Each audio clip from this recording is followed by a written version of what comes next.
আসসালামু আলাইকুম। এখন দেখবেন সংবাদ শিরোনাম। দিল্লি সদিচ্ছা ছাড়া দণ্ডপ্রাপ্ত শেখ হাসিনাকে দেশে ফেরানো কঠিন, মত বিশ্লেষকদের। দলীয় প্রধানের ফাঁসির আদেশে আরও চ্যালেঞ্জে পড়েছে আওয়ামী লীগ। দ্রুত রায় কার্যকর দেখার অপেক্ষায় চানখারপুল আশুলিয়ার স্থানীয়রা। পররাষ্ট্র মন্ত্রণালয়ে সাজার নথি পাঠানোর প্রক্রিয়া প্রসিকিউশনের। যুবদল নেতা কিবরিয়া হত্যায় শুটার জনির চাঞ্চল্যকর তথ্য। মাঠে নেমেছে তদন্তকারীরা।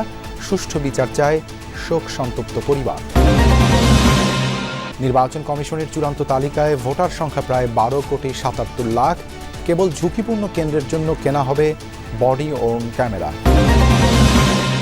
এতক্ষণ দেখছিলেন সংবাদ শিরোনাম, এখন দেখবেন বিস্তারিত। ভারতের রাজনৈতিক সদিচ্ছা না থাকলে শেখ হাসিনাকে ফেরত আনা কঠিন হবে। প্রত্যর্পণ চুক্তি দিল্লির বর্তমান বাস্তবতায় অপ্রাসঙ্গিক বলে মনে করেন বিশ্লেষকরা। তারা বলছেন, একমাত্র ভারতের জনগণ তাদের সরকারকে চাপ প্রয়োগ করে শেখ হাসিনাকে ফেরত পাঠাতে বাধ্য করতে পারে।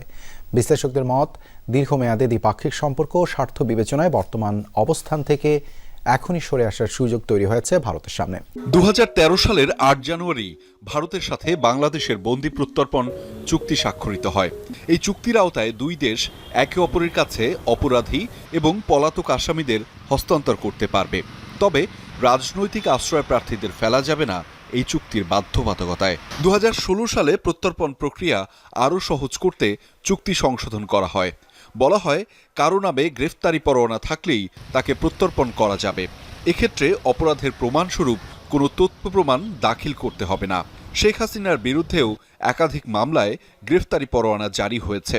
সংশোধিত চুক্তি অনুসারেই তাকে প্রত্যর্পণ করার কথা বলছে অন্তর্বর্তী সরকার।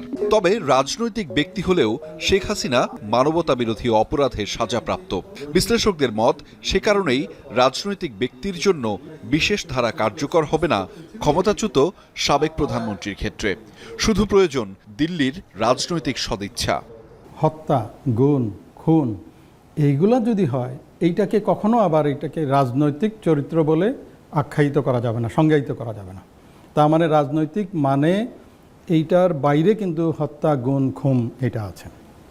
তো সেই বিবেচনায় আমি মনে করি যে যিনি শেখ হাসিনাকে প্রত্যর্পণ করার যথেষ্ট যুক্তি বাংলাদেশের আছে। শেখ হাসিনার রায়ে আওয়ামী লীগের রাজনীতি আরও বেশি চ্যালেঞ্জের মুখে পড়বে বলে মনে করেন বিশ্লেষকরা। বলছেন, পরিবারতান্ত্রিক রাজনৈতিক ধারার ফলে নেতৃত্বে সংকটে পড়বে দলটি। সর্বোচ্চ ক্ষমতাধর ব্যক্তির মৃত্যুদণ্ডের আদেশ ভবিষ্যৎ স্বৈরশাসকদের জন্য বার্তা বলেও মনে করেন তারা। ঐতিহাসিক রায় থেকে অন্যরা শিক্ষা না নিলে আওয়ামী লীগের ফিরে আসার পথ সহজ হবে বলে মত কারো কারো। 5 বারের প্রধানমন্ত্রী, বড় রাজনৈতিক দল আওয়ামী লীগের সভাপতি, আইনের চোখে কোনোটাই বিবেচ্য হয়নি। জুলাই অভ্যুত্থানে হত্যার দায়ে মৃত্যুদণ্ডাদেশ শেখ হাসিনার মাথায়। পলাতক থাকায় আপিলের সুযোগ নেই। দণ্ড কার্যকর না হলেও রাজনীতিতে ফিরে আসা হচ্ছে না তার, এমন মত বিশ্লেষকদের। আবার পরিবারতন্ত্রের বলয় থেকে বের হওয়াও দুষ্কর। ফলে এখন কার্যক্রম নিষিদ্ধ আওয়ামী লীগকে ভবিষ্যৎ রাজনীতিতে নতুন সংকট মোকাবেলা করতে হবে বলে মত তাদের। আওয়ামী লীগ যেভাবে ডিসক্রেডিটেড হয়েছে বাংলাদেশের লোকের সামনে, এদের কিন্তু এখন সার্ভাইভালের প্রশ্ন এসে যাবে।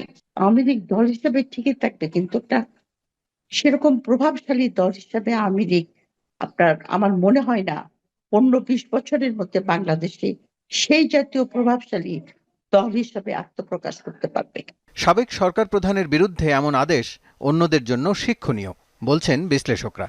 তবে বাকিরা সচেতন হবে কিনা তা নিয়ে সংশয় থেকেই যাচ্ছে। রাজনীতি পুরনো ধারায় চলতে থাকলে আবারও সংকটে পড়বে দেশ, আর ঘুরে দাঁড়ানোর সুযোগ পাবে আওয়ামী লীগ। সামনে যারা ক্ষমতায় আসবে তারা যদি ভালো চালায়, তারা যদি এই ভুলগুলো না করে, তাইলে আওয়ামী লীগ পিছনে পড়বে। কিন্তু তারা যদি আবার ভুল করে, তারা যদি আবার বাড়াবাড়ি করে, তাইলে মানুষ কিন্তু অতীতটা অতি সহজে ভুলে যায়। বার্তা তো ভয়ঙ্কর বার্তা, যে জনগণের বিরুদ্ধে গেলে যুগে যুগেই যারা শাসক গোষ্ঠী তাদের উপরে আপনার জনগণ চড়াও হয়েছে। তবে মানুষ তো ইতিহাস থেকে শেখে না। বিশ্লেষকরা বলছেন, অভ্যুত্থান কেবল পরাজিত ব্যক্তি বা দল নয়, পুরো জাতির জন্য লজ্জার। এতে বিশ্ব পরিমণ্ডলে দেশের অবস্থান খাটো হয় প্রতিনিয়ত।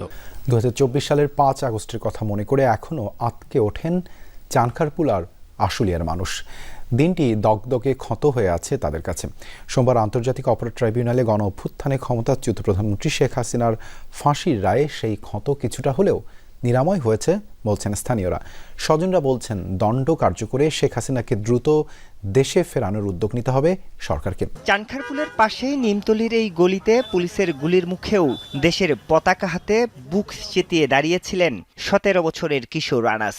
24-এর 5 আগস্ট মুক্তির লড়াইয়ে সামিল হতে মাকে চিঠি লিখে ঘর ছেড়েছিলেন তিনি। শেখ হাসিনার পতনের দিন পুলিশের গুলিতে ঝাঁঝরা হয় আনাসের বুক।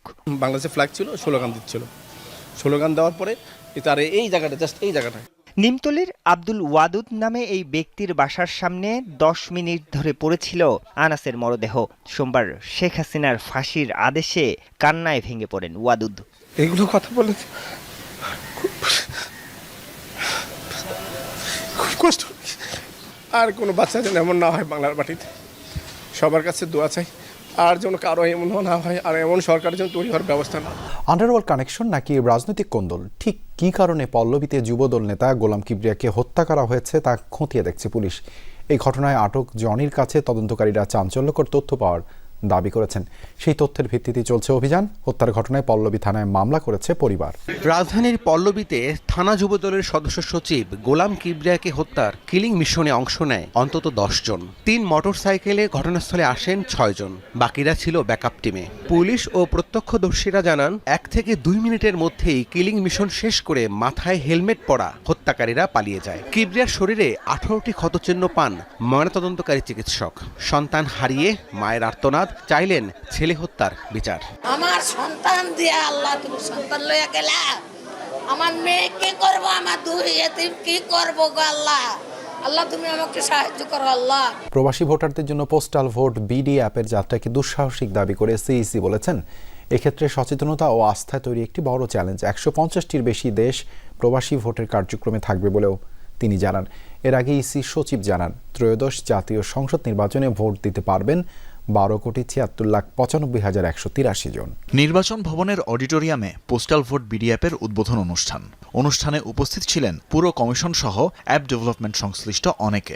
আমন্ত্রিত অতিথিদের মধ্যে ছিলেন সুশীল সমাজের প্রতিনিধি সহ দেশের বিভিন্ন স্তরের গুরুত্বপূর্ণ ব্যক্তিবর্গ। ইসির অন্যান্য কমিশনার ও সচিবদের উপস্থিতিতে অ্যাপটির উদ্বোধন করেন প্রধান নির্বাচন কমিশনার। এ সময় সিইসি এএমএম নাসির উদ্দিন প্রবাসী ভোটারদের উদ্দেশ্যে বলেন, অ্যাপ ব্যবহারে ত্রুটি পেলে পরামর্শ দিয়ে যেন কমিশনকে সহযোগিতা করা হয়। এটি আইটি সাপোর্টেড ডাকযোগে ভোটিং ব্যবস্থা, সে hybrid solution, both online and also manual. ভোট প্রদানের বিষয়টি ম্যানুয়াল, রেজিস্ট্রেশনের বিষয়টি অনলাইন।